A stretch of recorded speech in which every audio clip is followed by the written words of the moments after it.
Welcome to Viking Preparedness. I am Pastor Joe Fox. Good video coming up. Kudos to y'all. You're doing a great job. I'm going to give you the generalities of the great job and the specifics of the great job. And hopefully in so doing, we'll provide continued motivation for y'all to keep doing what you're doing.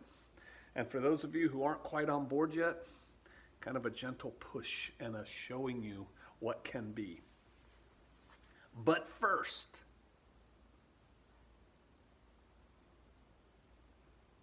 cue the intro. Okay, so, was it John Adams? John Adams. My wife and I were talking about him. Mostly she was in our live stream the other day. And she's watching a special on Amazon or Netflix or something that I had seen before with her, and she's watching again and really liking it. And there's a lot of cool stuff going on there that may be of interest to some of y'all. But this book right here is a great book. Patriots, the Men Who Started the American Revolution by, who is that, A.J. Languth.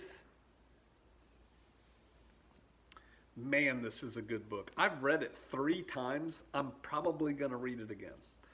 Just based on what my wife and I were talking about the other day. If you're at all interested in the events swirling around a group of people deciding we don't want to be in this country anymore, we want to make our own country. This is easy to read. It's not dry like history books. Really enjoyed it. So there you go. Gets my A+ recommendation. And then another book, which I am going to read. I'm starting to get too many books, so I need to finish some. I have a stack next to my bed of about 7 books. I need to power through some of them so that I can start these 2 guilt-free. But it's this one, and I may have recommended it before. The Boer War by that guy. This is a good book too. I've read this twice. It's complicated what's going on over there. So I recommend these 2 books if you can get them. This one's by Thomas Parkenham, for those of you visually challenged, The Boer War, and Patriots by A.J. Languth. Somebody asked me recently, and others have asked in the past, hey, will you compile a list of all the books that you recommend so that we can get them, read them, whatever? My short answer is no, and here's why. This is about half of them. Ready?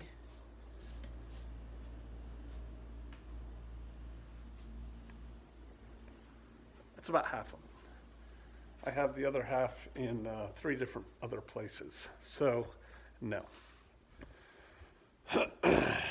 Too much. If you're interested, just make your own list from what I say and start there. Okay.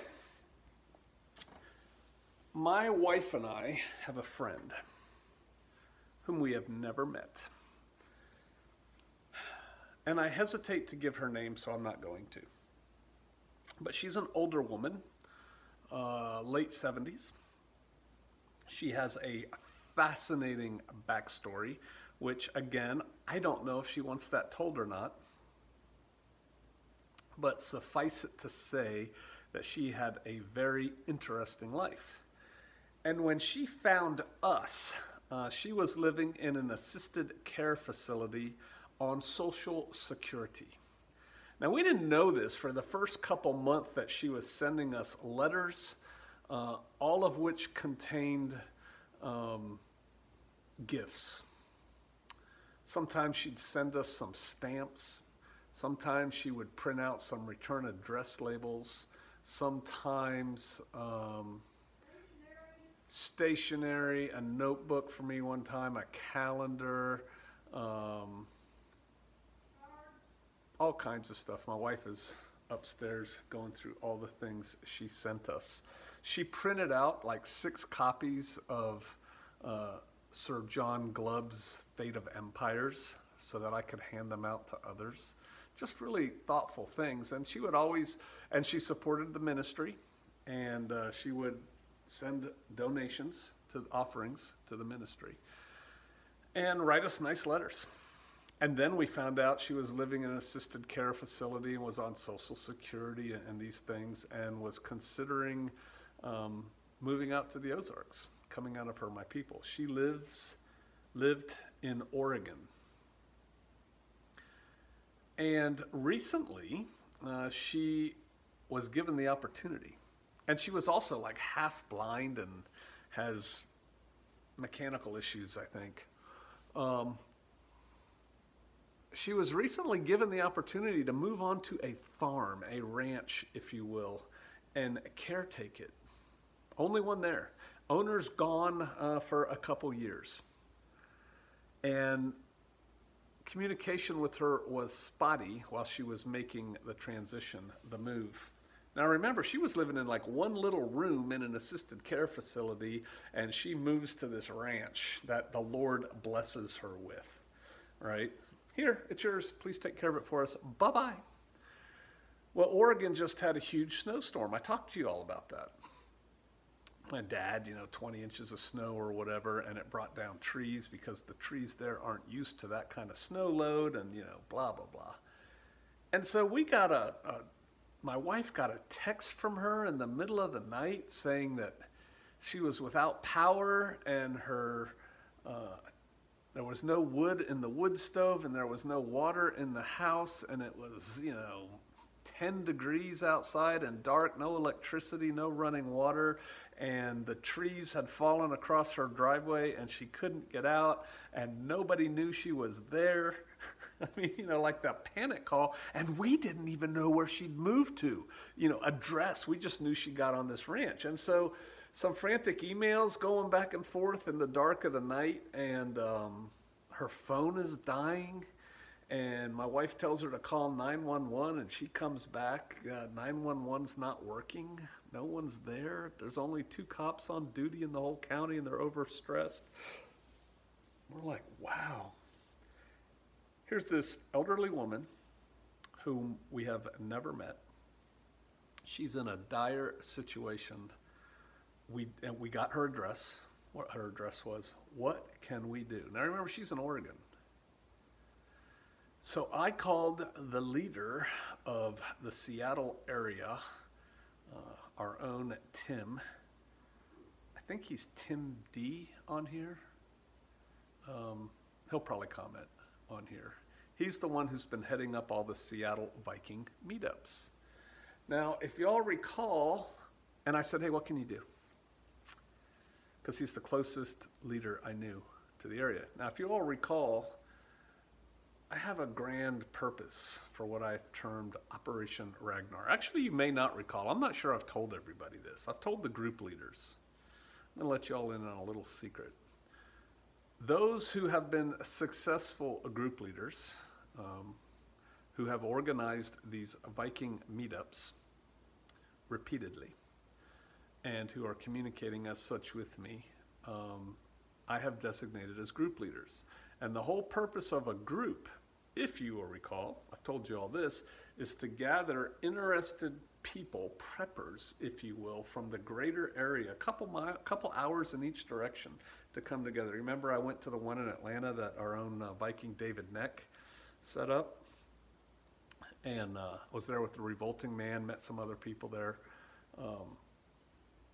Yeah, people come from everywhere. Well, these people come together. Their common interest is preparedness. Most of them also have the common interest of Viking preparedness, but not everybody. Some people bring friends or other buddies they know that are into preparedness, and that's fine. The whole purpose of those groups is to get a group of people together so that within that group, little crews, little boat teams, little mags can form in that group. You can't make that happen, so you just bring people together and give them something to do. They all meet each other, they touch antennas, and these 3 go off and form a mag. These 2 do, these 3 do, and you have mags. And that's the goodness, is mags. We just had a Viking meetup of sorts. It was more specific. It wasn't very big. It was just limited to one county in northwest Arkansas. And at first we were afraid people weren't going to show up because of the snow, because it snowed. And I remember thinking, if people don't come to this event because of the snow, how do you think you'll ever be able to depend on them to do anything, right? As it turned out, almost everybody came. That's good. But the purpose of these group meetings is so that people meet and form crews, right? That's where the goodness is. And then my greater vision for this whole thing is that we can assist each other in a controlled way, in a safe and secure and preserving OPSEC to the degree that we can way. And so I don't need to know the details of how these groups and crews are working. I just need to know that they're out there. And I know that the Seattle group is very active and they do a lot of things. And so I called the leader, Tim, and I filled him in on the situation. And actually, I didn't call him. My wife texted him, and because we have a personal relationship. And what can you do? I don't know. Let me see what I can do. Let me mobilize the Seattle crew. And so Vikings, I had to write it down because I don't know y'all yet. Vikings, Isaac, Elaine, and Wayne, 3 different people, dropped what they were doing, jumped in the vehicles, gathered supplies for this trapped elderly woman, and drove 10 hours to go help a stranger. 5 there, 5 back. 10 hours to help someone they'd never met because the Viking network mobilized. Cut trees out of her yard, bring her groceries, make sure she's got, heat going, electricity going, water, bring her water, set her up because there's another storm coming in a couple days, maybe day after tomorrow. They wanted to make sure she was okay. Praise the Father, she is. Blessings on those 4 Vikings. Tim, Elaine, Isaac, and Wayne. You guys are exactly what this is all about. See, it's not the selfish me, me, me, me. It's how do we help others? Can't help others if you yourself aren't already squared away, right? You got to be squared away before you can help anybody else. Then you got to have connections. You got to have networking. You got to have people willing to move. And in the case of the Seattle group, we do. Hallelujah. That's exactly what we're trying to do. Think about that the next time you are invited or find out about a Viking group meetup that is within 3 hours of where you are. How willing are you to go find out what this is all about? Get involved. Make stuff happen. Could be your life that gets saved.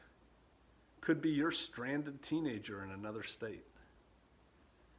You never know. We can do great things, but you have to participate. You have to be a giver, not a taker. You have to be a doer, not an asker. You got to get out there and do the best you can with what you got where you're at.